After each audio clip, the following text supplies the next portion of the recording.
Şimdi elimde ZTE Numia Redmi 5G telefonu var arkadaşlar. Şöyle biraz uzaklaştır, çok yakın çekiyorsun. Ayağını çek. Uzaklaş, tamam. Bu telefon şu anda brick oldu. Yani şu anda Pixel Experience ROM'unu kurabildim ama orijinal yazılımını kuramıyorum şu anda. Bunun içinde bir tane dosya var, 7.5 GB şurada. Pardon, 5.7 GB. Bu dosyanın linkini bırakacağım aşağıya. Mega'dan indirmeniz gerekiyor. Bunu upload yapamam. Benim internetim o kadar iyi değil arkadaşlar. Oradan indirmeniz lazım. Bu dosyayı ben çıkarttım, tamam mı? Çıkarttıktan sonra böyle bir klasör çıkacak. Klasörün içinde şurada ikinci, sizde nerede olur isim sıralamasına göre değişebilir. Exe adında bir dosya var. Bunu kuruyorsunuz. Kurulumu uzun sürüyor. Bir 20 dakika ile 30 dakika arasında sürmesi lazım. Ve sonunda şu ibare gelecek arkadaşlar. Bundan önce yapmamız gerekenleri göstereyim ilk başta. Telefondan ayarlar kısmına giriyoruz, gözüküyor mu? Parlaklığı açabilirim. Ya da Gözüküyor, iyi şu an. şöyle, tamam. Öyle. Ayarlar kısmına geliyoruz. En aşağıda telefona fark etmez. Telefon hakkında kısmına geliyorsunuz. Ve buradan derleme numarası kısmına 7 kere basıyorsunuz. Geliştirici seçeneğini açmanız lazım. Şimdi bu yazılıma biraz yabancıyım. Ayarlar nerede? Şurada. Sistem kısmındadır bende. Ondan sonra geliştirici seçeneklerine girin. Bakın USB hata ayıklaması açık mı? Genelde bu telefonda hep açık oluyor. Siz sadece geliştirici seçeneklerini etkinleştirmeniz yeterli. Ondan sonra telefonu EDL moda alacağız. Onun da alması çok kolay. Telefonu bir kapatıyoruz. Kapattıktan sonra ses kısma ve güç tuşuna aynı anda basıyorum. Sonra açıldı. Bu mod geldi. Bu modun içinde bakın ses açma ve kısma tuşlarıyla hareket edebilirsiniz. Ettiğinizde yukarıda ibare olarak gözükecek nereye geldiğiniz. En aşağıya geldiğimde en aşağının bir üstü bottu EDLOAD o şekilde bir şey yazıyor. Ona geliyoruz ve tıklıyoruz. Güç tuşuyla seçebiliyoruz. Seçtik mi şu anda telefon EDL modda. Şurada next diyoruz. Burada telefonumun kodunu istiyor. O da kaçmış? Port kodunu. Bakayım neredeymiş o. COM7. COM7 şeklinde burada belirtilmiş zaten. Ama bir şeye de bir girelim. Bilgisayar. Aygıt yöneticisi. Özellikler.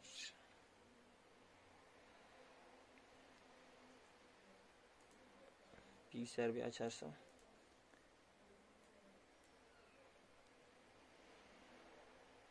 Videoyu duraklatma özelliği var değil mi? Var. Tamam. Kapatayım mı? Yok, şimdi değil. Uzun süren bir işlem olduğunda duraklattıracağım. Bir daha editlemeyelim.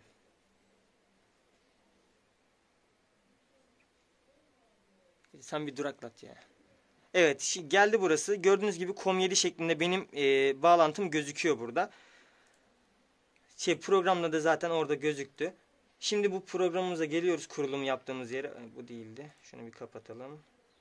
Neredeydi? Şuydu aynen. Buraya büyük harfle COM7 yazıyorum. Ve next tuşuna basıyorum. Hata verdi.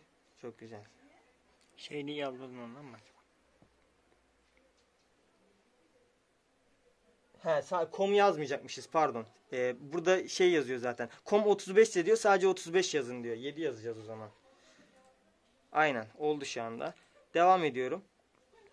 Next'e basıyorum. Bu şimdi bir indirme gerçekleştiriyor. Aynen, size böyle bir ekran çıkması lazım. Böyle bir ekran karşılaştıysanız tamam, şu anda doğru yoldasınız arkadaşlar. Bu indirme bayağı bir uzun olacak diye biliyorum. Onun için videoyu burada durduruyorum. Devamını çekeceğim. Evet, o ekran otomatikman atıyor. Bizde yaklaşık 5-6 dakika sürdü. Ben daha uzun süreceğini sandığım için kaydetmedim o kısmı. Ondan sonra next kısmına basıyoruz. Yine finish diyorum.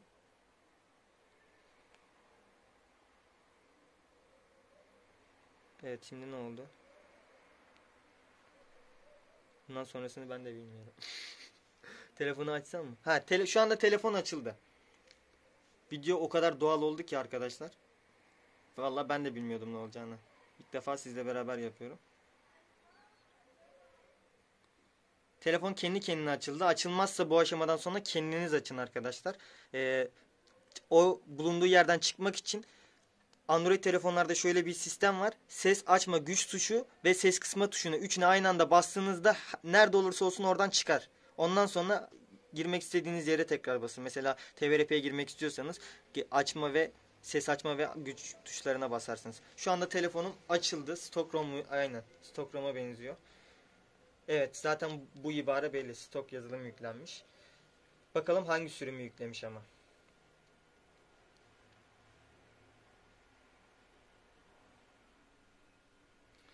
Burada hemen atlayacağım buraları. Bunu açalım. Başlat diyelim. Atla. Buraları geç.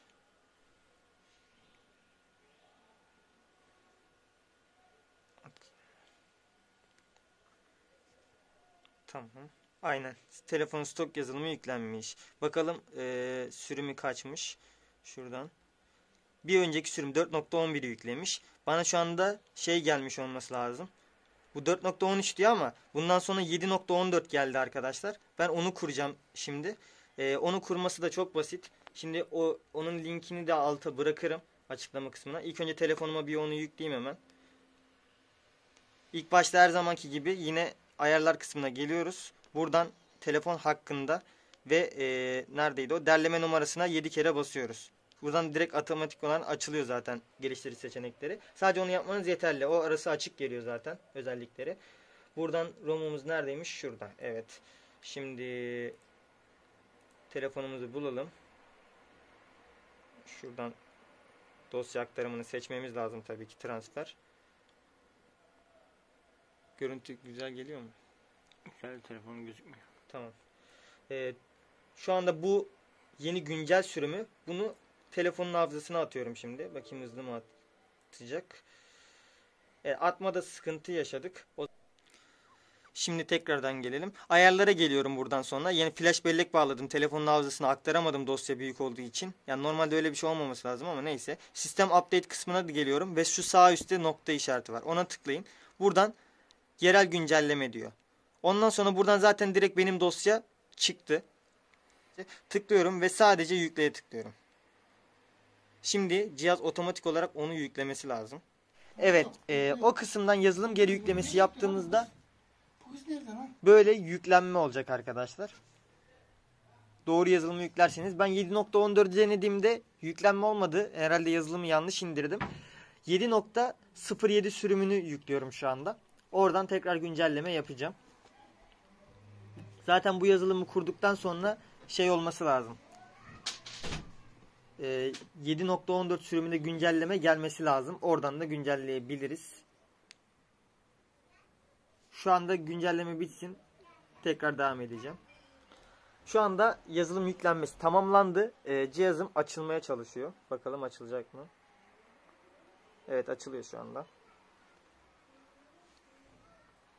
Sen ayarla işte ortalamasını. Burada %4 şeklinde. Bak bozuk, burası bozuk. Yapacak bir şey yok. %100 Türkçe değil ya. ZTE ayıp ediyor ama olsun. Yapacak bir şey yok. Telefon muazzam.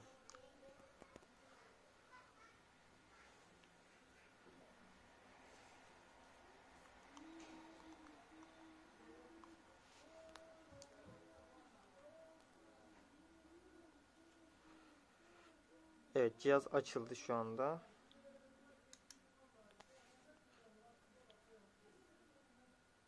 Ayarlar kısmına tekrar girip geliştirici seçeneklerini aktif edelim. Neredeydi? Derleme numarası. Gördüğünüz gibi 7 ne diyor? Bunu aslında bildirmeye tıklayacaktık. Neyse, fark etmez. Gördüğünüz gibi 7.07 sürümü yüklü. Sistem güncellemesi kısmına tıkladığımda 7.14'ü gösterdi. Şu anda onu indirmesini bekleyeceğim. Güncellesin otomatikman.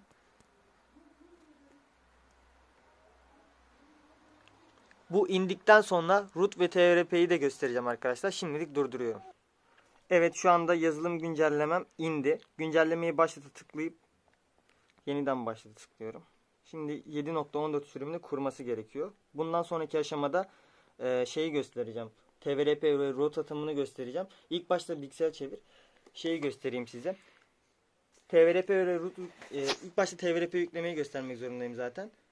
Size şu dosyaları indirmenizi göstereceğim. Neredeydi o? İlk başta şurada. Dosya klasörüne girdikten sonra. Bu arada telefon şu şekilde yükleme yapması gerekiyor.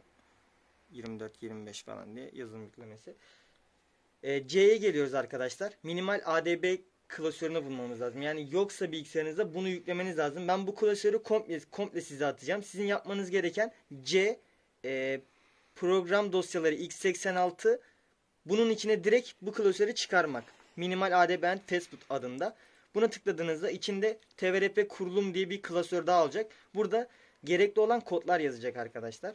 Bu kodları atacağız sırayla. Bir geri geldiğimde de burada cmd her şeklinde yani cmd her şeklinde exe dosyası var. Buna tıklıyoruz ve minimal adb dosyamız açılıyor. Minimal adb programımız açılıyor arkadaşlar. Burada 1.img, 2.img, 3.1000 ve 4.img adı altında dosyalarımız var. Bunlar lazım olanlar bize. Şimdi telefon şu anda hala yükleme aşamasında. Bu yükleme bittikten sonra bu işlemleri gerçekleştireceğim. Şimdi videoyu yine durduralım. Şimdi cihazımız açıldı. Yine ayarlar kısmına gelelim. Buradan 3.5 şeklinde sistem güncellendi. 7.14 görüyorsunuz. Sistem güncellemesi de zaten en güncel olarak gözüküyor. Bu şekilde yapmamız gerekiyor. Şimdi buradan yine bakalım açmamız gerekiyor mu derleme numarası. Evet, açmamız gerekiyor arkadaşlar. Tekrar geliştir seçeneklerini açtım. Şimdi telefonunu kapatacağım. Fastboot modu almak lazım. Kapattıktan sonra ses kısmı ve güç tuşuna aynı anda basılı tutuyorum.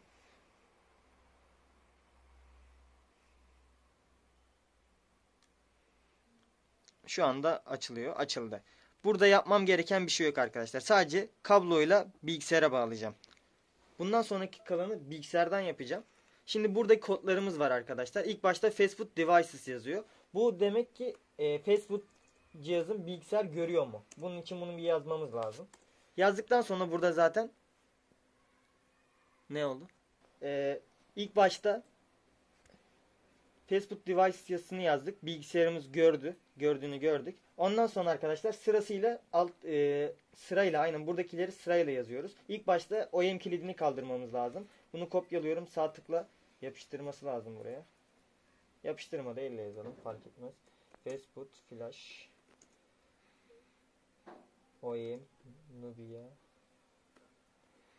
Unlock boşluk büyük harfle Nubia NX629J. Enter'ladığımda hata verdi. Niye? Yanlış yazdım. Nerede yanlış yazdım? Fastboot OEM yazacaktım ya. Şunu gel. Şuraları şuradan sil. Fastboot OEM değil mi? Aynen. Yani bu şu anda telefonda kilit unlock oldu. Buradan gösterebilir miyim? Odakla bakayım. Aynen. Şurada gördüğünüz gibi unlock yazıyor. Burası şurada pardon. Şurada unlocked yazması lazım. Tamam. Unlocked. Ondan sonra şimdi recovery moda atacağız. TVRP'yi yani. Bunu yine kopyaladım. Bakayım yapışıyor mu? Niye yapışmıyor kardeşim? Yapışma abi. Facebook yazacağım mı yine? Büyük harfle. Bunları küçük harfle yazmamız lazım. Harfler duyarlı arkadaşlar. Orada gördüğünüz gibi yazın. Fastboot Flash 1.img. Normalde burada TVRP ismi neyse onu yazmamız lazım. Ben klasörü direkt paylaşacağım. Benim burada gördüğünüz gibi kodları yazabilirsiniz. Ben mesela TVRP'nin ismini 1 yazdım. 1.image yaptığınızda direkt flash diyor arkadaşlar. Sonra Fastboot Flash VB Meta boşluk 2.img yazıyorum mesela. Bu da oldu şu anda. Yine tekrardan Fastboot Flash bu da neydi? Modemdi. Modem .1000 yazıyorsunuz. Pardon. Modem boşluk 3.1000 yazıyorsunuz. 3.1000. Zaten kodlar yanında var. Ezberlemenize gerek yok. Ben bir zamanlar sürekli yaptığım için aklımda kaldı kodlar.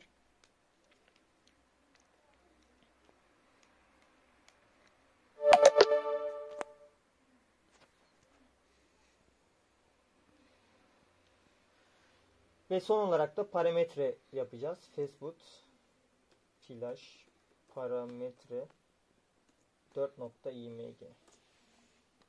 Evet, bunu da yaptık. Şimdi telefonu yine buradaki tuşlardan Reboot to Recovery modu, yerine gelip Recovery moda alıyorum.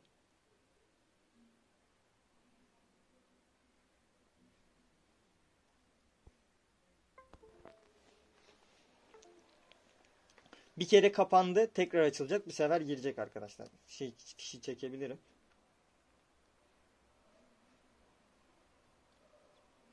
Evet, şu anda gördüğünüz gibi TVRP moda alındı. Burada install kısmına bastığınızda gördüğünüz gibi buralar hep şifreli arkadaşlar. Yani şu anda hiçbir yükleme vesaire yapamayacaksınız. Bakalım buradan kurtulabiliyor muyuz? Encryption bakın.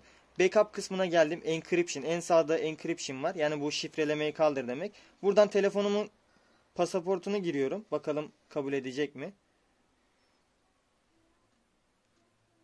Yok, kabul etmedi. Tekrar deneyelim.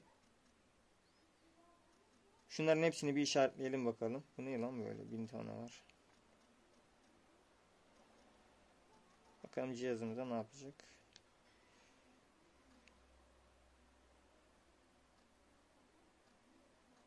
Aynen. Encryption yapmıyor arkadaşlar. Bunu düzeltmem için wipe kısmına gelip şurada format data yazan kısım var. Buradan yes yapıyoruz ve onaya basıyorum.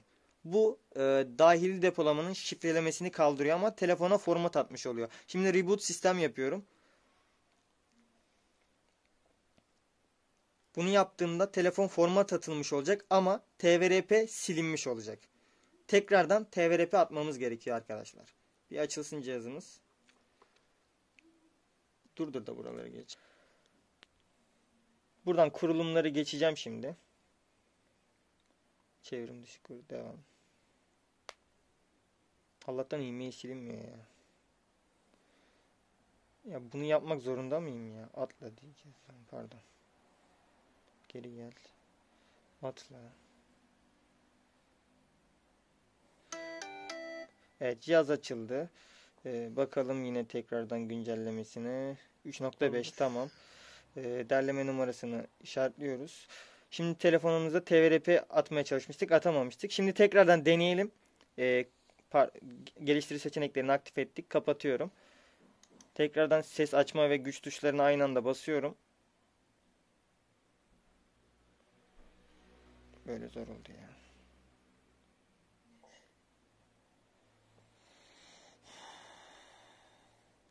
Şu anda TVRP açılmaması gerekiyor. Evet, gördüğünüz gibi orijinal bölüm açıldı. Telefonu power off yapıyorum, kapatıyorum ve yine tekrardan fastboot moda alıyorum. Şimdi tekrar kabloyla bağlıyorum. Burada gördüğünüz gibi Lookit yazılıyor. Bunu yine baştan her şeyi burada ilk yaptığımız gibi kodlamayı yapmamız gerekiyor. Ben hızlıca yapacağım hemen bunu. Durdurmana gerek yok. Burada kodlar yazıyor zaten.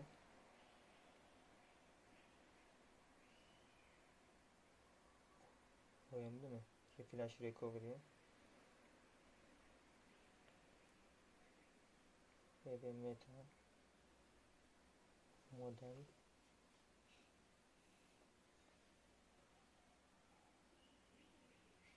Parametre.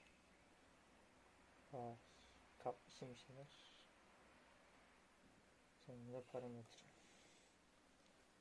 Tamam. Bu yine gerçekleşti arkadaşlar. Şimdi recovery moda alacağım tekrardan buradan. Reboot to recovery mod. Tamam. Burası recovery moda alsın. Şimdi cihazıma root yapmam lazım. TVRP kalıcı olması için. Yoksa TVRP'niz silinir açıldığında telefon. MIGX 20.4 var ama 20.3'ü mü kursam ya? Şimdi telefona TVRP moddayken dosya atacağım. MIGX 20.3'ü yüklüyorum ben. Yapıştıralım şöyle.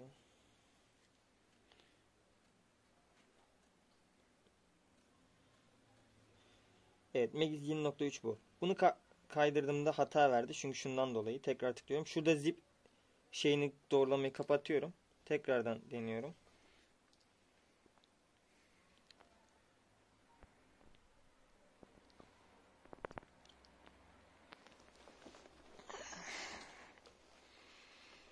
Şu anda root yüklendi. Telefonu reboot yaptığımda MIGX telefonumuza kurulu olacak arkadaşlar. MIGX zaten root demek. Yani kendi içinde root'u barındırıyor. Bir açılsın hemencecik göstereceğim.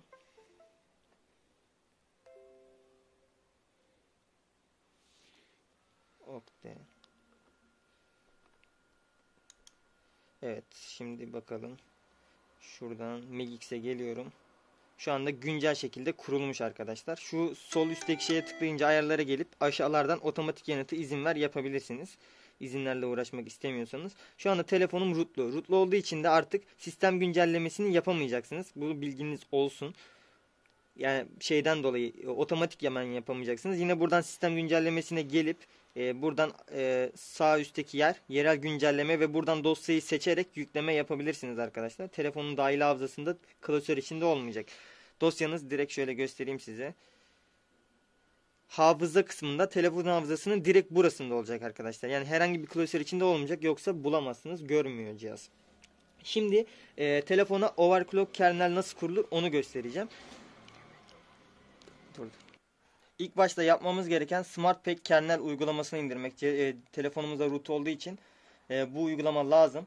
Çünkü şu anda telefonumuzda orijinal kernel var. Şöyle bir gelelim telefon hakkında kısmına. Burada şu şekilde çekirdek numarası var. Ondan sonra arkadaşlar şu sol üstteki tuşa basıyoruz. İlk başta bakalım bir frekansını falan görebiliyor muyuz? Şuradan GPU'ya tıklayalım. Bakın burada gördüğünüz gibi maksimum 670 yazıyor. 670 MHz. Bunu normalde bu güncellemeden önceki güncellemede 575 MHz'de tutuyorlardı. Bunu bir tık arttırmışlar Global ROM için. Normalde bu işlemci daha da güçlü halde çalışabilir ama bunu kısıtlıyorlar. Bunun için de overclock kernel kullanıyorum. Şöyle göstereyim size. Hemen burada 3 noktaya tıklıyoruz. Buradan backup kısmına geliyoruz arkadaşlar. Backup'ta şurada artı işareti var. Tekrardan backup tıklıyoruz ve burada recovery ve boot partition yazıyor. Bunlara ikisini de teker teker yedekliyoruz. Ondan sonra yine backup'a gelelim. Recovery partition. Buraya da bir şey yazalım recovery şeklinde.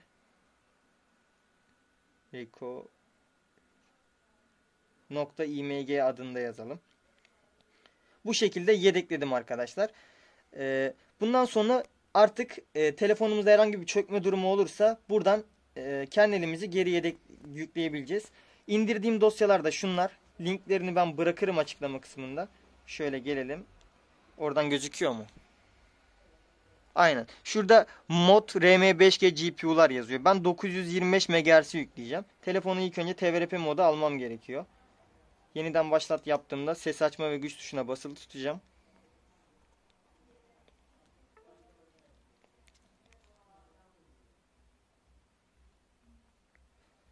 Açılırken çektim güç tuşundan parmağımı.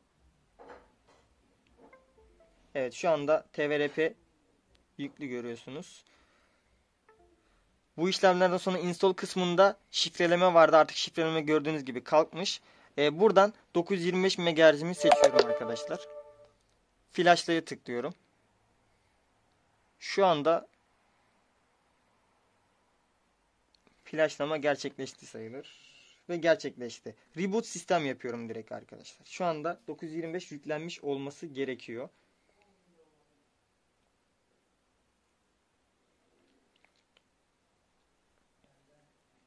Hemen açılsın cihazımız.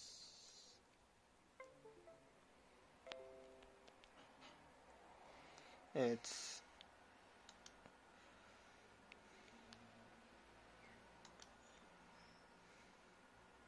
Bakalım hemen tekrardan SmartPack kerneli. Buradan GPU kısmına geliyorum. Gördüğünüz gibi 925 MHz oldu arkadaşlar. Bunu da isterseniz yedekleyebilirsiniz. Yedek kenarda kalabilir. Tamamen size kalmış. Orijinalini geri dönmek istediğinizde buradan yine backup kısmına geliyorsunuz. Buradan boot partition'a tıklayın. Buradan restore kısmı mevcut arkadaşlar. Ona tıklarsanız geri yükleyecektir. Recovery de aynı şekilde.